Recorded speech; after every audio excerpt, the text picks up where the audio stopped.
اور یہی چیز اگر اللہ دلواتے ہیں تو ایک فرشتہ اللہ اس کے ساتھ مقرر کرتے ہیں جو صحیح تجویزیں بھی اس کے ذہن میں آ رہی ہوتی ہیں، صحیح مشورے بھی اس کے ذہن میں آ رہے ہوتے ہیں۔ اسی طرح حضرت طالوت جو تھے انہوں نے اپنی 2 صفت بتائیں، ان اللہ اصطفیٰ علیکم وزادہ، اللہ تعالیٰ نے ان کی 2 صفتیں بتائیں کہ ہم نے ان کو ایک عہدہ دیا، منصب دیا۔ 2 باتیں ہیں، بسطۃ فی العلم والجسم، کہ ان کے اندر لیاقت تھی اپنی ذمہ داریوں کو پورا کرنے کی۔ یوسف علیہ السلام نے کہا اجعلنی علی خزائن الارض انی حفیظ علیم، کہ مجھے یہ وزارت کا عہدہ دے دیجئے، انی حفیظ علیم، مجھے حفاظت کرنا آتا ہے، میں اس کا پورا علم رکھتا ہوں۔ یہ جو اذان کا واقعہ تھا، جب اذان مشروع ہوئی تو خواب کسی اور نے دیکھا، اللہ کے نبی نے کہا بلال کو جا کے یہ اذان سکھا دو، فَإِنَّهُ أَنْدَى صَوْتًا مِنْكَ، بلال کی آواز اونچی ہے۔ میرٹ کے اوپر، لیاقت کے اوپر، صلاحیتوں کے اوپر عہدے تقسیم ہوتے تھے۔ آج میں سوچ رہا تھا، مجھے ایک حدیث یاد آئی، یمامہ میں جب بہت سارے قرہ شہید ہو گئے جنگ یمامہ میں اور بہت نقصان ہوا مسلمانوں کا، تو عمر رضی اللہ کے دل میں اللہ پاک نے ایک بات ڈال دی، یہ جو قرآن منتشر جگہ پر لکھا ہوا ہے، یکجا نہیں ہے، اس طریقے سے ہوتا رہا تو یہ تو قرآن ضائع ہو جائے گا، قاریوں کے سینے میں ہے، اتنے سارے قرہ شہید ہو گئے، تو اس کو یکجا ہو جانا چاہیے۔ پہلے تو حضرت ابوبکر رضی اللہ تعالیٰ عنہ کو شرح صدر نہیں ہو رہا تھا، پھر ان کو ہو گیا، تو انہوں نے حضرت زید کو بلایا، کیا کہا، انک رجل شاب عاقل لا نتہمک، تمہیں ہم یہ عہدہ دے رہے ہیں، کیوں، انک رجل شاب عاقل لا نتہمک، وہی 2 باتیں کہ تمہارے اندر لیاقت بھی ہے اور تمہارے اندر امانت بھی ہے۔ تو ایک بات یہ سامنے آئی کہ اگر اللہ پاک نے کچھ اختیارات دیے ہیں، کچھ عہدے دیے ہیں، تو یہ صلاحیت والوں کو ہمارے ہاتھوں سے جانے چاہیے، اور اس میں ہمارا مفاد نہیں ہونا چاہیے، ورنہ خیانت ہوگی اور ادارے کے ساتھ خیرخواہی نہیں ہوگی۔ من استعمل رجلا من عصابة وفيهم من هو ارضى الله منه فقد خان الله ورسوله، جس نے کسی کو ایسے کوئی عہدہ سپرد کیا حالانکہ اس سے بہتر لوگ موجود تھے، لیکن اپنے مفاد کے خاطر، تو اس نے اللہ کی خیانت کی، رسول کی خیانت کی، مسلمانوں کے ساتھ خیانت۔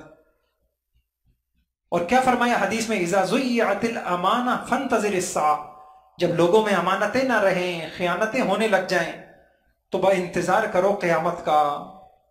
کسی نے پوچھا کیف اضاعتها یا رسول اللہ، یا رسول اللہ یہ امانت کا ضائع کرنا کیا ہے؟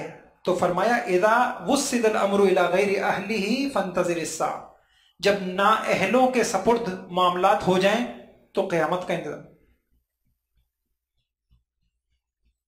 جو بھی شعبہ نااہلوں کے سپرد ہوگا اس شعبے کی تو قیامت آ گئی نا۔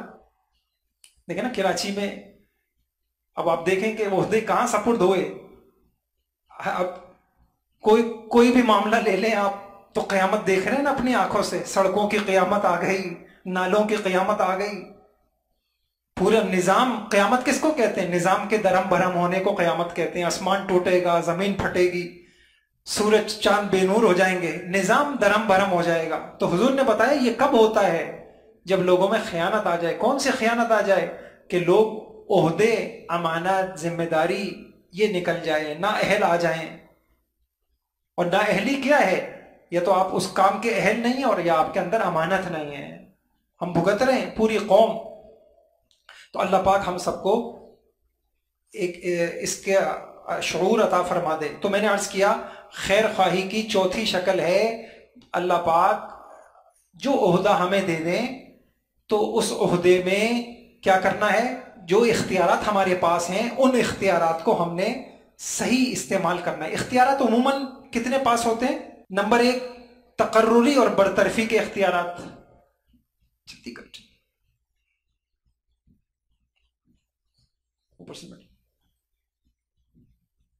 نمبر 1 تقرری اور برطرفی کے اختیارات۔ بھئی آپ نے کیا کرنا ہے؟ آپ نے لوگوں کا ادارے کے اندر تقرر کرنا ہے، آپ نے اور اگر کوئی ادارے کے مفاد میں نہ ہو آپ نے اس کو فارغ کرنا ہے۔ اب یہ آپ کے پاس امانت ہے۔ بعض اوقات جن افراد کو ملازمین کی تقرری، برطرفی، شارٹ لسٹنگ وغیرہ کا اختیار دیا گیا ہو، ان کا متعلقہ شعبے سے متعلق اہلیت، امانت، دیانت داری، ادارے کی پالیسیوں کو نظر انداز کر کے صرف ذاتی مفاد، تعلق، رشتہ داری یا ذاتی عداوت کی بنا پر کسی کو برطرف کر دینا یا کسی کی بھرتی کر لینا، تقرر کر لینا، یہ وہی ہو گیا کہ خیر خواہی کے خلاف ہے۔ یا بعض اوقات تنازعات، جھگڑے ہو جاتے ہیں آپس میں، ملازمین نے آپ کو بنایا گیا ہے کہ بھائی اب آپ نے کیا کرنا ہے، اس طرح کے کوئی جھگڑے ہوں آپ نے نمٹانے ہیں۔ اب اس کے اندر کوئی آدمی کیا کر رہا ہے، قرابت داری کا خیال کر رہا ہے، اپنی دوستی کا خیال کر رہا ہے، اپنی قومیت کا خیال کر رہا ہے، تو کیا کر رہا ہے، وہ اس عہدے میں خیانت کر رہا ہے۔ خزی و ندامہ، عہدے قیامت میں رسوائی کا باعث بنیں گے۔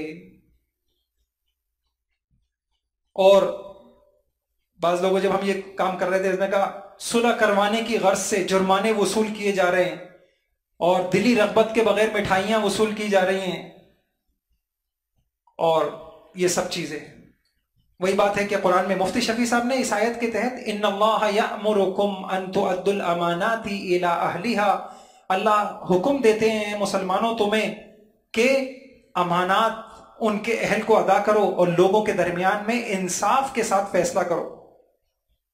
مفتی شفیع صاحب نے لکھا معارف القرآن کے اندر کہ غور طلب بات یہ ہے کہ قرآن کریم میں لفظ امانت جمع کا صیغہ اللہ پاک نے استعمال کیا، جس میں اشارہ اس طرف ہے کہ امانت صرف یہی نہیں ہوتی کہ آپ کے پاس کسی نے مال رکھوا دیا، بلکہ امانت کی کچھ اور قسمیں بھی ہیں۔ اور اسی میں حضرت نے یہ فرمایا کہ حکومت کے منصب اللہ کی امانتیں، اس سے معلوم ہوا حکومت کے عہدے اور منصب جتنے بھی ہیں وہ سب اللہ کی امانت ہیں۔ جس کے امین وہ حکام اور آفیسرز ہیں جن کے ہاتھوں میں عزل اور نصب کے اختیارات، ان کو نکالنا ہے، ان کو رکھنا ہے۔ ان کے لیے جائز نہیں کہ کوئی عہدہ کسی ایسے شخص کے سپرد کریں جو اپنی عملی یا علمی قابلیت کے اعتبار سے اس کا اہل نہیں، بلکہ ان کے اوپر لازم ہے ہر کام، ہر عہدے کے لیے اپنے دائرے حکومت میں اس مستحق کو تلاش کریں۔ کسی منصب پر غیر اہل کو بٹھانے والے ملعون ہیں۔ وہی بات کہ پریشانیاں کیوں آ رہی ہیں، اللہ کی رحمتیں نہیں، پوری اہلیت والا سب شرائط کا جامع کوئی نہ ملے تو پھر موجودہ لوگوں میں قابلیت امانت داری کے اعتبار سے جو سب سے زیادہ فائق ہو اس کو چن لیا جائے۔ ایک حدیث میں آتا ہے جس شخص کو عام مسلمانوں کی کوئی ذمہ داری سپرد کی گئی، پھر اس نے عہدہ کسی شخص کو محض دوستی اور تعلق کی وجہ سے بغیر اہلیت معلوم کیے ہوئے دے دیا، اس پر اللہ کی لعنت، نہ اس کا فرض قبول ہوگا نہ نفل، یہاں تک کہ وہ جہنم میں چلا جائے۔ اور ایک روایت ابھی میں نے پیچھے آپ کو بتا دی کہ اس نے اللہ رسول کے ساتھ خیانت کی۔ حضرت لکھتے ہیں آج جہاں نظام حکومت کی ابتری نظر آتی ہے وہ سب اس قرآنی تعلیم کو نظر انداز کرنے کا نتیجہ ہے کہ تعلقات اور سفارشوں اور رشتوں سے عہدے تقسیم کیے جاتے ہیں، جس کا نتیجہ یہ ہوتا ہے کہ نااہل ناقابل لوگ عہدوں پر قائز ہو کر خلق کے خدا کو پریشان کرتے ہیں اور سارا نظام حکومت برباد ہوتا ہے۔ اسی لیے حضور نے فرمایا تھا اذا وسد الامر الى غیر اہلہ فانتظر الساعہ، جب عہدے اور یہ منصب نہ اہل کو دیے جائیں تو پھر ان شعبوں کی قیامت آئے گی۔ تو ایک اختیارات یہ ہو گئے، بات یہ چل رہی تھی کہ خیر خواہی کی ایک شکل کیا ہے، جو اختیارات آپ کو دیے گئے ان کا صحیح استعمال کرنا۔ ایک اختیار ہوتا ہے تقرر اور برطرفی کا، دوسرا اختیار خرید و فروخت، کرائے پر لینا دینا، پرچیز ہے، اور یہ جو اختیارات ہوتے ہیں، آپ نے ادارے کے لیے چیزیں خریدنی ہیں، آپ نے بیچنی ہیں، آپ نے کرائے پہ لینی ہے، ان سب میں یہ اختیارات ہیں، آپ کو عہدہ دیا گیا ہے، آپ امین ہیں، آپ کا کام ادارے کے مفاد کو دیکھنا ہے۔ پہلا کام، اب اس میں چند کام کرنے ہیں خرید و فروخت میں۔ پہلا کام تو یہ ہے کہ خرید و فروخت کے جو شرعی اصول اور ضوابط ہیں ہمارے اس کورس کا حصہ نہیں ہے، اگلے لیول کا حصہ ہیں، یہ ہم پڑھ رہے ہیں صرف اخلاقی ہدایات۔ اگلا کورس ہے ہم اس پہ کام کر رہے ہیں، وہ ہے شرعی ہدایات۔ جس وقت ہم کماتے ہیں تو کچھ حق اللہ کے بھی ہوتے، وہ بھی ہمیں پتہ ہونے چاہیے۔ تو آپ جس ادارے میں ہیں تو شرعی طور پہ جو خرید و فروخت کے اصول ہیں آپ اس کو مد نظر رکھیں، اپنے مالکان کو بھی بتائیں بھئی یہ طریقہ صحیح ہے، یہ طریقہ غلط ہے۔ حقوق اللہ کا خیال رکھیں، حکومتی قوانین کا خیال رکھیں، غیر شرعی جو عقود ہوتے ہیں، معاملات ہوتے ہیں، ان سے خود بھی بچیں، ادارے کو، مالکان کو بھی آگاہ کرتے رہیں۔ اسی طریقے سے بعض لوگ کیا کرتے ہیں، کمیشن لیتے ہیں۔ آپ کو ادارے نے خرید، یعنی آپ نے بڑی فیکٹری ہے، بہت بڑا مال خریدنا ہے، اب آپ جاتے ہیں جہاں سے خریدتے ہیں، ہاں بھائی اتنا مال، اتنا بڑا آرڈر ہے، اب اس سے کمیشن وصول کیا جا رہا ہے۔ کبھی فروخت کرنے پر کوئی کمیشن وصول کر رہا ہے، کبھی خریدنے پر کمیشن وصول کر رہا ہے۔ یہ کیا ہے؟ یہ خیانت ہے، یہ خیر خواہی کے خلاف ہے۔ تو بعض اوقات یہ ہوتا ہے کہ یہ بدعنوانی کی ایک عام سی شکل ہے۔ اسی طریقے سے ادارے کے لیے اگر آپ کوئی مال خرید رہے ہیں تو جو معیار مطلوب ہے اس کے مطابق خریدنا۔ بعض اوقات کم کوالٹی کی چیز خرید لی، کم معیار کی چیز خرید لی، یا بل جو ہے اس سے ساز باز کر کے فروخت کنندہ سے بل مہنگا، زیادہ قیمت کا بل بنوا دیا اور درمیان کے اندر انسان کھا رہا ہے، یہ بھی غلط ہے۔ بعض اوقات مال کی خریداری میں ادارے کے مفاد کو سامنے رکھنا، بعض اوقات یہ کہتے ہیں کہ جی کوٹیشن آپ لیں تو وہ کہتے ہیں کہ وہ ایک ہی جگہ سے یا جو ہے وہ کئی وہ لے کر دکھا دیا گیا کہ جی ہم نے یہ لے لی۔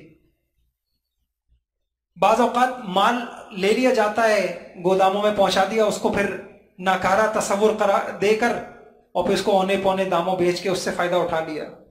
بعض اوقات ایک جگہ سے دوسری جگہ منتقلی میں کہہ دیا کہ جی یہ مال چوری ہو گیا، گم ہو گیا۔ خیانت کی بہت ساری شکلیں ہیں۔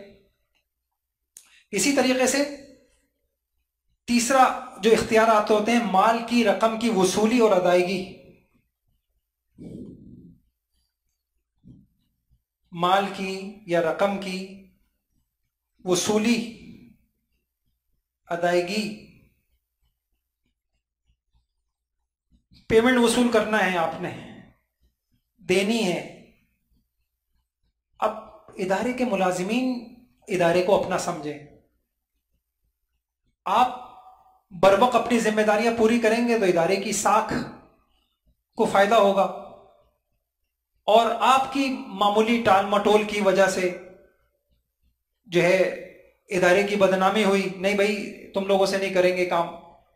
تو ادارے کی خیر خواہی یہ ہے کہ بھائی اگر آپ نے مال اٹھایا ہے اور رقم دینی ہے، مالکان نے آپ کو اختیارات دیے ہوئے، آپ بروقت کوشش کریں کہ بروقت ادائیگی ہو جائے، ادارے کی بدنامی نہ ہو۔ اسی طریقے سے اگر آپ نے مال پہنچانا ہے اس میں آپ خیال کریں کہ بھائی ادارے کی بدنامی نہ ہو اور بروقت مال گاہک تک، کسٹمر تک پہنچ جائے، اس کا خیال رکھیں۔ مالیات اور حسابات کے اختیارات، اکاؤنٹس کا شعبہ ہوتا ہے، آپ کے ذمے ہے پیمنٹ دینا ہے، لوگوں کو تنخواہیں دینی ہے، اس کے اندر کسی ذاتی اناد کا دخل نہ ہو، خواہ مخواہ کی ٹال مٹول نہ ہو، ادارے کی پالیسی کے خلاف نہ ہو۔ وہی میں نے حدیث آپ کو سنائی، خازن، کیشیئر، خزانچی امین ہوتا ہے، اگر یہ خوش دلی سے خرچ کرے گا اللہ اس کو صدقے کا اجر دیں گے۔ بس یہ آخری بات کر کے میں ختم کرتا ہوں بات۔ یہ ایک ہی حق میں نے ابھی بتایا تھا، خیر خواہی۔ خیر خواہی کی 4 شکلیں پوری ہوئیں، 5ویں شکل ناجائز، 5ویں شکل بلیک میل کرنا۔ ناجائز مطالبات منوانے کے لیے دباؤ ڈالنا، ادارے پر، مالکان پر بلیک میل کرنا۔ خیرخواہی کا تقاضا یہ ہے کہ ملازمین کے ادارے کے ماحول کو خوشگوار رکھیں، کوئی ایسا عمل نہ کریں جس میں بدنظمی ہو، انتشار ہو، املاک کو نقصان ہو، کام کا نقصان ہو۔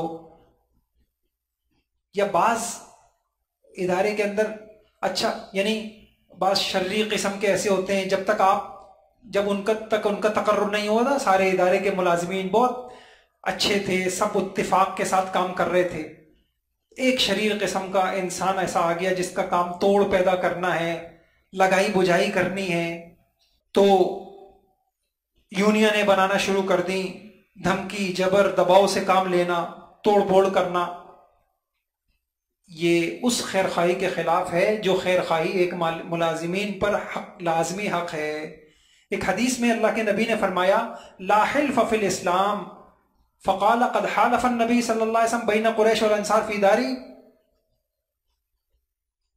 حضور نے فرمایا اسلام میں جاہلیت والے غلط قسم کے عہد و پیمان نہیں ہیں۔ جاہلیت میں جو یونینیں جیسے ہمارے یہاں یونینیں بن جاتی ہیں، جاہلیت میں کیا ہوتا تھا، بھئی یہ میری قوم کا ہے، اب ظالم ہو، دوسرا شخص ظالم ہو یا مظلوم، میں نے اپنی قوم کی مدد کرنی ہے۔ فرمایا اسلام میں ایسا، اس قسم کے معاہدے اسلام میں نہیں ہوتے۔ فرمایا اوفو بحلف الجاہلیہ فإنہ لا یزیدہ یعنی الاسلام الا شدۃ ولا تحدث حلما۔ جو جاہلیت کے معاہدے ہیں اس کو چھوڑو، ہاں باقی اسلام تو ایسے معاہدوں کو جس کے اندر خیر خواہی ہو اس کو اسلام کہتا ہے تعاونوا علی البر والتقوی۔ کسی پہ ظلم ہو رہا ہے تو مظلوم کا ساتھ دینا یہ تو مسلمان کا حق ہے، لیکن اس طرح کی یونینیں جو اپنے ذاتی غلط مفادات کے خاطر ہوں اس کی ممانعت ہے۔ اللہ پاک ہم سب کو عمل کی توفیق عطا فرما دے۔ آج کی بات کا خلاصہ یہ تھا کہ جب ہم کماتے ہیں تو کمائی کی ایک شکل یہ بھی ہوتی ہے کہ ہم جو ہے کسی کے ماتحت رہ کر کما رہے ہوتے ہیں، تو جب ہم ماتحت کے رہ کے کمائیں گے تو کچھ حقوق مالکان کے ہمارے ذمے ہوں گے۔ اس میں سے اگر بس 3 بنیادی حق انشاءاللہ عرض کروں گا۔ ایک بنیادی حق یہ بنتا ہے مالکان کے ساتھ خیر خواہی کرنا، ہر نیکی کا اجر ڈبل ملے گا۔ آپ نماز پڑھیں گے، خیر خواہ کو نماز کا ڈبل اجر ملے گا، قرآن کا ڈبل اجر ملے گا، روزے کا ڈبل اجر ملے گا۔ اس کی 5 شکلیں میں نے آپ کے سامنے عرض کی۔ پہلی شکل اطاعت کرنا، معاہدے کی پابندی کرنا۔ دوسری شکل ادارے کے اثاثہ جات ہیں، معلومات ہیں، ادارے کے راز ہیں، ان کی حفاظت کرنا۔ تیسری شکل ادارے کو اچھی تجویز، اچھے مشورے ان کو دینا۔ اور چوتھی شکل جو اختیارات دیے گئے ہیں ان اختیارات کا صحیح استعمال کرنا۔ اور 5ویں شکل ناجائز مطالبات منوانے کے لیے دباؤ ڈالنا، بلیک میل کرنا، ایسا نہ کرنا۔ بس یہ کام کوئی ملازم کر لے تو انشاءاللہ اس کی کمائی میں جب ہم کسی کے خیر خواہ بن جائیں گے نا، انشاءاللہ کائنات کو اللہ پاک ہمارا خیر خواہ بنا دیں گے۔ اللہ ہم سب کو عمل کی توفیق عطا فرمائے۔ سبحان اللہ سبحانک اللہم وبحمدک اشہد ان لا الہ الا انت نستغفرک ونتوب الیک۔ اللہ ہماری ان کوششوں کو اپنی بارگاہ میں قبول فرما۔ ربنا تقبل منا انک انت السمیع العلیم وتب علینا انک انت التواب الرحیم۔